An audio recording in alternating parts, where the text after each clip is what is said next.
Hey kids, comics! Silverhead Bronze Age Babe here, yakking about our comic book collection, and today a Lil Lois Lane haul. I found a high-grade copy of this Lois Lane number 117. I've been collecting higher-grade copies of the Lois Lane books because I love them.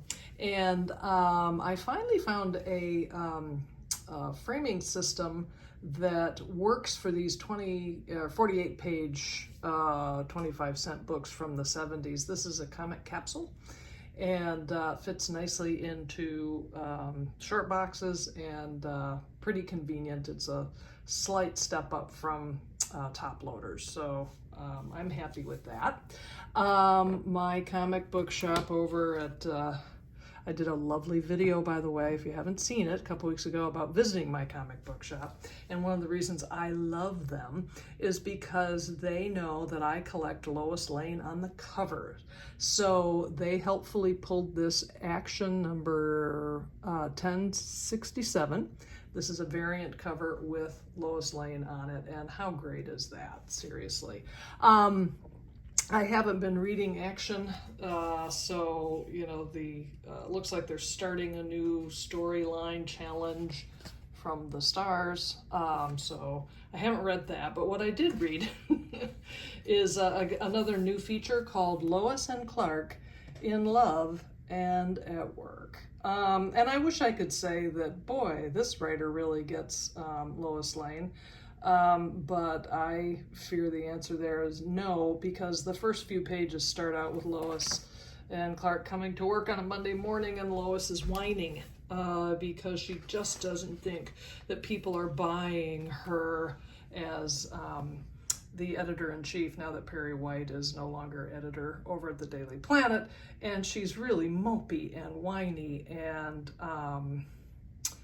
it's an unflattering picture of her. And I've said this before, I think Lois would be miserable as editor-in-chief, not because she doesn't think people respect her, but because she would be so irritated by having to stay in the office rather than go and chase down stories. So it's one thing to come to work on a Monday morning and just be you know, angry and upset because another week of assigning stories and fixing your typos versus, another week where I just don't think they respect me.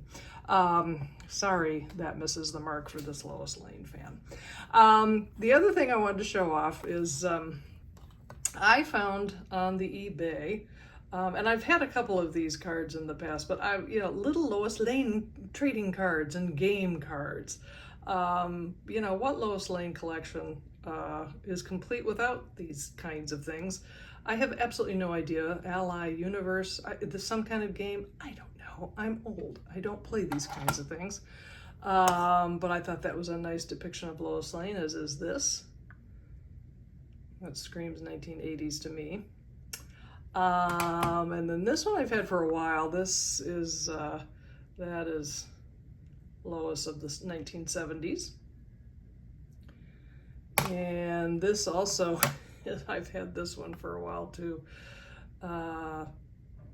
Again, I think that came out in the, what does that say?